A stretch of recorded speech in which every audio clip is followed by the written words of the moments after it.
Est-ce qu'il peut y avoir une troisième guerre mondiale à cause du conflit qui se passe actuellement entre l'Inde et le Pakistan?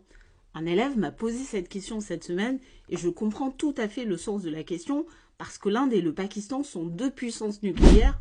En plus, ce sont deux pays ennemis. Ils se détestent. Les causes de cette animosité et du conflit actuel ont à voir avec la décolonisation de l'Inde, et ça c'est au programme du brevet. Donc enregistre la vidéo, on ne sait jamais ce qui peut tomber.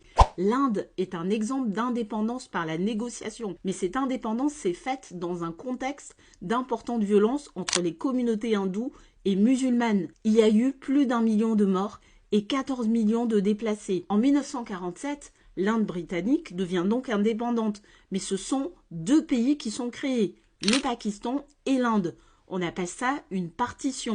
En fait, les différents acteurs ne voulaient pas la même chose. Nehru et le parti du Congrès voulaient une Inde unie et un seul pays.